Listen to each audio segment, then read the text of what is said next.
¿Qué tal? Sean todos bienvenidos a una nueva edición de Historias Innecesarias. ¿Cómo les va?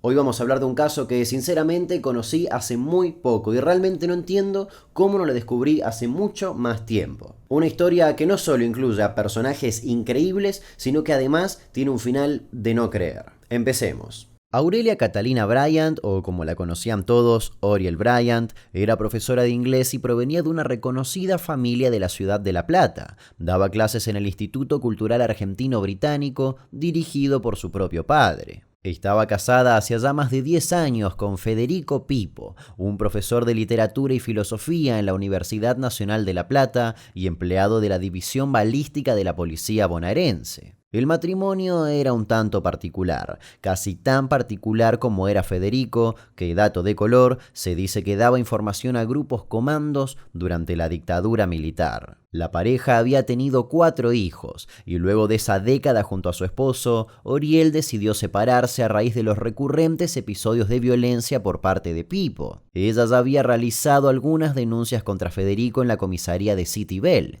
Incluso, su madre había declarado que un día Oriel la llamó por teléfono para contarle que Pipo la mataba a golpes. En diciembre de 1980, según consta en otra denuncia, Oriel salió de su casa gritando que su marido la había perseguido con un cuchillo. La separación era inminente. Dormían en cuartos separados y él no quería darle ni un centavo, ni para ella ni para sus hijos. Tampoco quería pagar la luz, ya que decía que no la usaba, que no veía televisión y que por la noche leía a la luz de una vela. Algunas personas dijeron haber visto a Oriel con moretones en los brazos, y hay quienes hasta habían escuchado a Pipo decir que esta no se haga la loca porque tengo gente de la policía que la va a hacer reventar. Para 1984 ya ni siquiera vivían juntos, solo se ponían de acuerdo para saber qué día se quedarían los hijos con cada uno. Pero la fría y lluviosa noche del 11 de julio de 1984, esta historia cambiaría.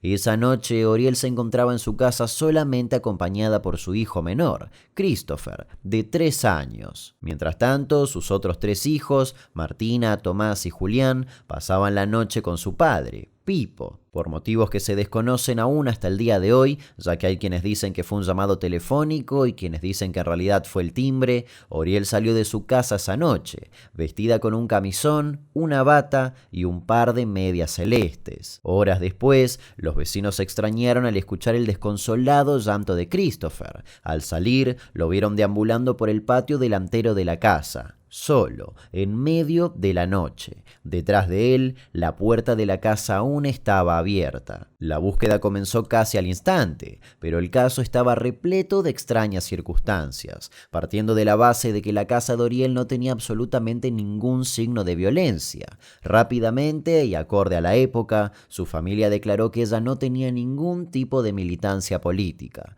Mientras tanto, todos estaban extrañados. Bueno, no sé, en realidad ella comentaba, qué sé yo, ¿Qué le que le tenía terror al marido, no sé. había recibido amenazas por parte del marido?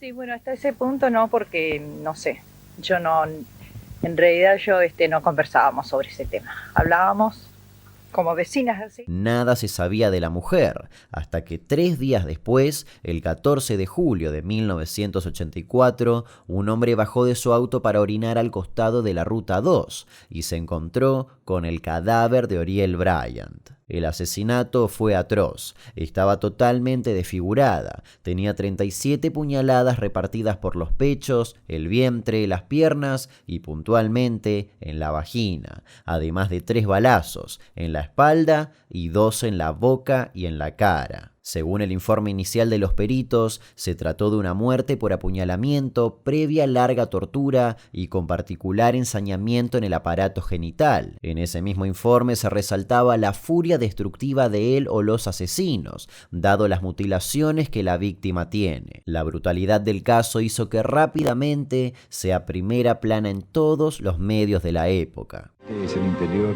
de la casa de la profesora Oriel Bryant. El día de su desaparición y posterior muerte, el teléfono sonó a las 10:30 de la noche. Luego pasó a su dormitorio, se desvistió y se acostó a dormir, mientras que en el otro dormitorio ya estaba durmiendo su hijo menor, Christopher. Horas más tarde sonó el timbre de la puerta. Oriel se levantó a abrir. Mientras salió, la detuvieron a mitad de camino.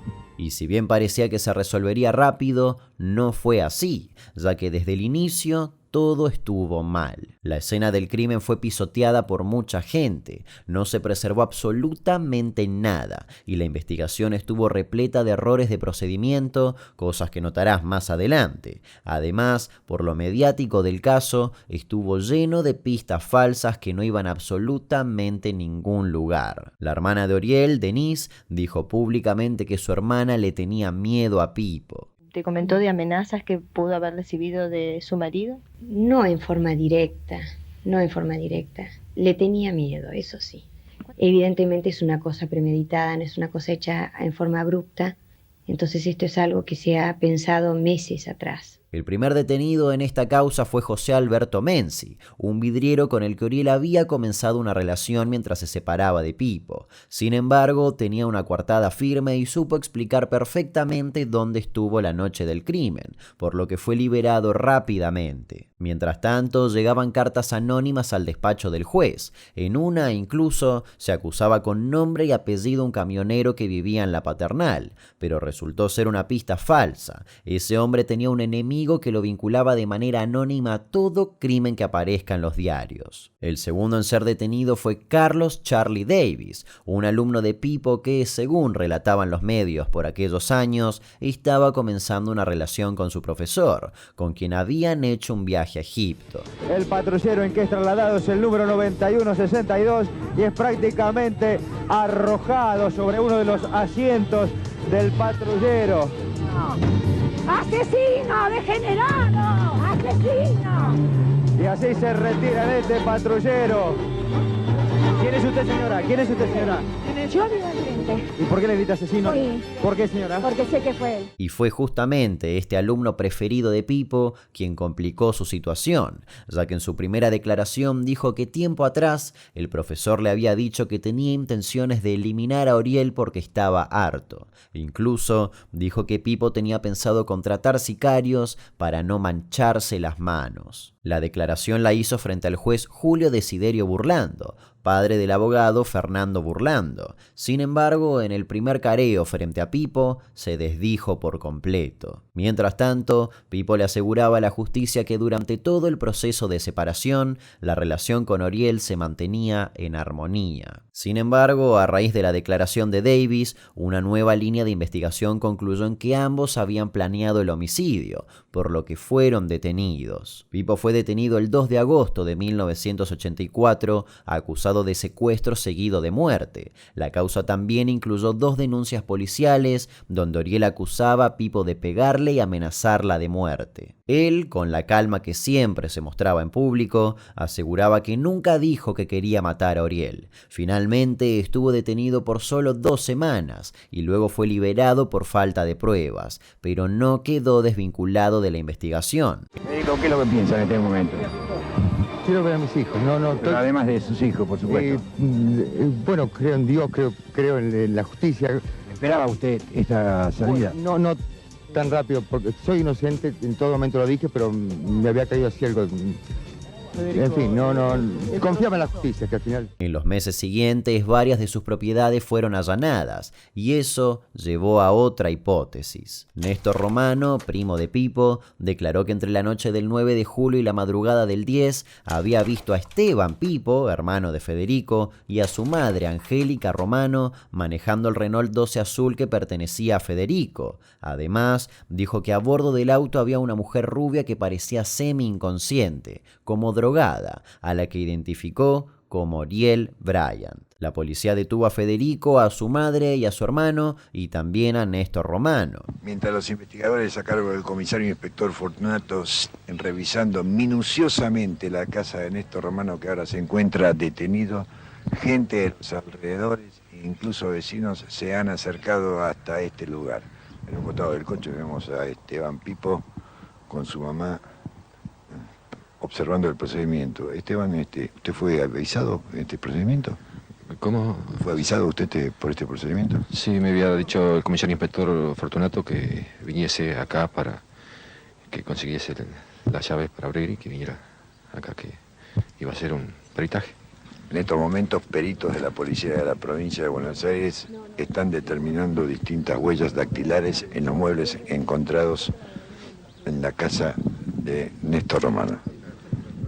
Sin embargo, en su declaración judicial, Romano también se desdijo y declaró que nunca había visto a Oriel y que había fabulado presionado por la policía. Sin embargo, un peritaje guionado por su declaración inicial probó que Oriel efectivamente había estado en ese lugar. Los forenses recogieron muestras de diferentes lugares del suelo y las compararon con los restos de tierra encontrados en las medias celestes que tenía el cadáver, ya que les había llamado la atención que la tierra encontrada en esas prendas no coincidía con la del bosque donde había sido encontrada. Finalmente, la tierra de las medias coincidía con la de la quinta de Romano. Doctor Gascón Cotía, ¿qué se ve de las diligencias acá en la casa de Néstor Romano? Bueno, que existen elementos de juicio que hacen razonablemente presumible que Oriel estuvo aquí durante el periodo de la privación de su libertad previo a su muerte. ¿Es una presunción o ya es una certeza, doctor?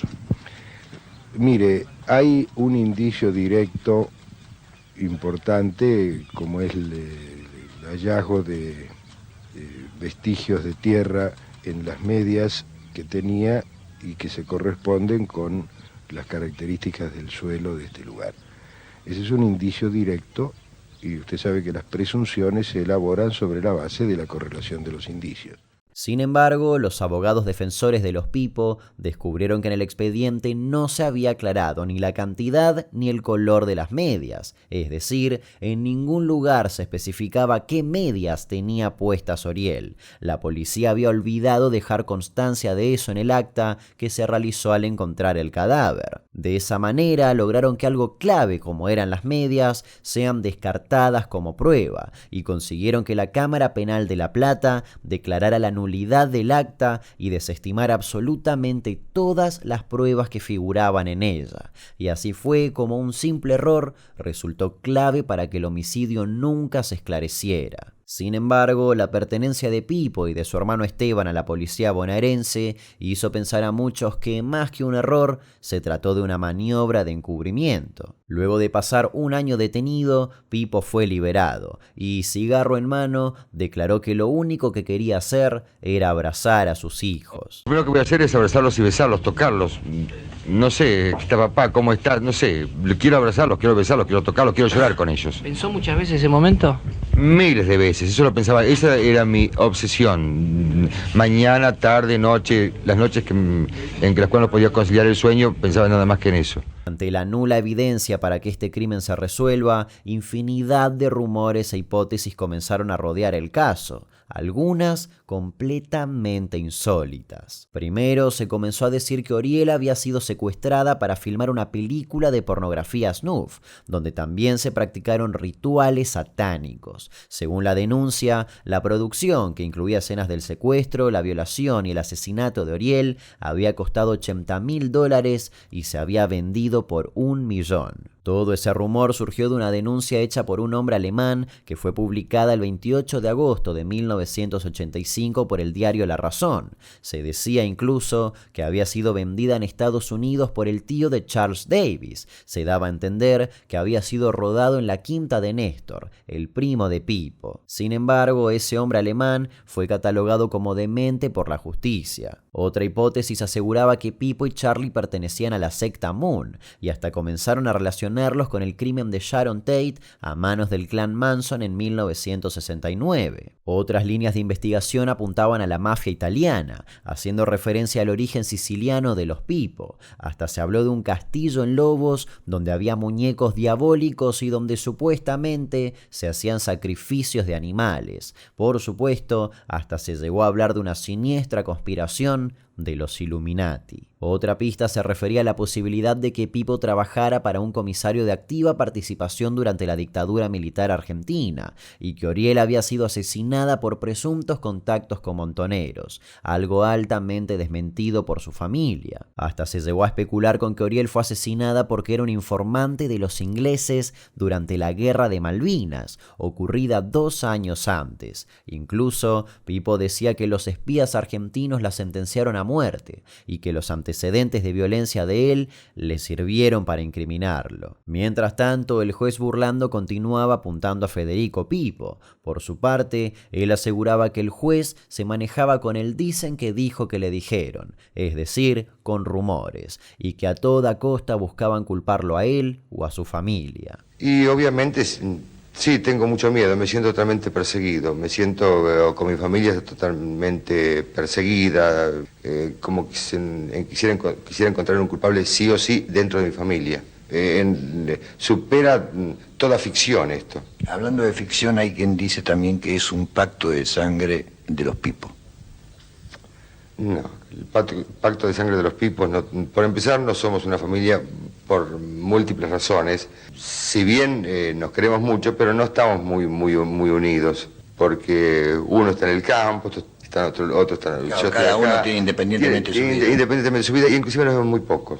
Si dejamos de lado un momento las hipótesis fantásticas respaldadas por absolutamente nada y nos acercamos a la realidad y al error con las medias, la verdad es que si los Pipo eran hallados culpables, podrían haber sido condenados a muerte, ya que en ese momento aún regía en el país la pena capital, contemplada en el artículo 142 del Código Penal. Varios investigadores tenían la hipótesis de que Oriel solicitó el juicio de divorcio y que por eso su suegra había instigado a sus hijos para que la hagan desaparecer y de esta manera no arriesgar los bienes familiares. Sin embargo, nada más se supo. El cuerpo de Oriel fue depositado en una tumba del cementerio de La Plata. Como nunca le llevaron flores, ni tampoco nadie pagó la tasa municipal de sepultura, en 1991 los restos fueron sacados del lugar y arrojados en una fosa común. Con el tiempo, este caso pasó a ser emblema de la historia policial argentina, lamentablemente por razones negativas. Cientos de informes se hicieron, incluido uno en el programa de Juan Castro, de quien ya hablamos en este canal. Vamos a hablar del asesinato de una profesora de inglés, del caso Bryant. Yo tengo muy escasa memoria de este tema, Martín. Me acuerdo que Pérez Loazó, en la época del 9 diario, Las Dos Caras de la Verdad, hizo rating tras rating con este tema. En 1994 incluso el caso se llevó a la televisión, pero haciendo hincapié en todos los mitos sobre la teoría de la secta y los ritos satánicos. Sin Condena presenta el asesinato de la profesora de inglés. Uno de los casos más espeluznantes en la historia del crimen en la Argentina. La investigación, las sospechas, las acusaciones sobre su marido, un profesor de literatura, y su madre. Los hechos tal como sucedieron en Sin Condena. Este lunes a las 22. Esteban Pipo fue sobreseído en 1988 y se fue a vivir a Lobos. Fue expulsado de la policía debido al crimen de Oriel. Su madre, Angélica Romano, fue sobreseída también en 1988 y murió de un ataque de presión.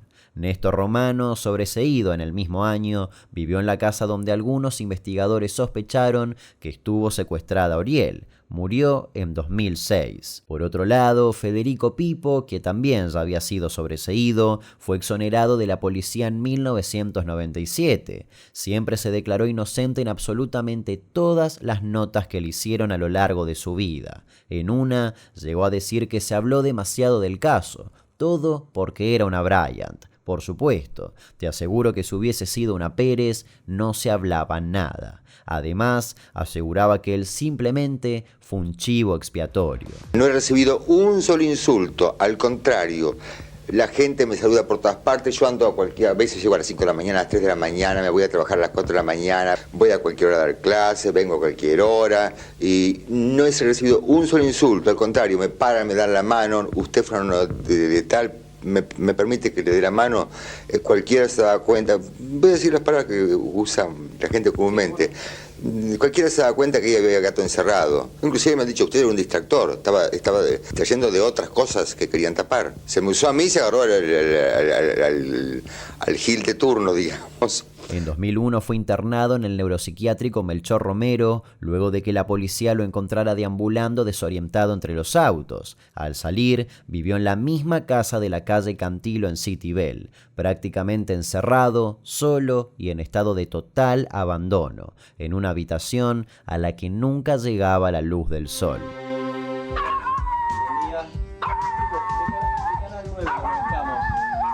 Queríamos ver si podíamos hablar un segundo con usted, ¿puede ser? No, mire, estamos durmiendo. ¿Qué tiene para decir usted, digamos, de estos 25 años? No puedo decir nada. Caí en manos de abogado que se portaron muy mal. Mi abuelo, que era abogado, decía, pero lo peor que le podía pasar a un hombre que era en manos de abogado. Y a mí me pasó eso, que era en manos de abogado. ¿Pudieron haber sido los responsables de lo que le pasó? No, si hubiera sabido, hubiera hecho la justicia, por supuesto. Todo lo que usted tuvo que pasar, digamos, ¿cómo lo ve hoy a 25 años? ¿Cómo lo veo? Todos los padecimientos que usted sufrió, dice usted, su familia, sus hijos, digo, ¿qué reflexión tiene a 25 años de casi de lo que ocurrió con Oriel? No sé, yo soy cristiano. Finalmente falleció a los 68 años, el 5 de junio de 2009, y con él, probablemente, se fue la verdad del caso de Oriel Bryant. Actualmente, la causa está cerrada, archivada y sin culpables. Te invito a suscribirte a este canal en caso de que no lo estés y a dejar un like y activar la campanita para recibir una notificación cuando se suba un nuevo video. ¿Nos encontramos el domingo que viene? Por supuesto que sí. Hasta luego.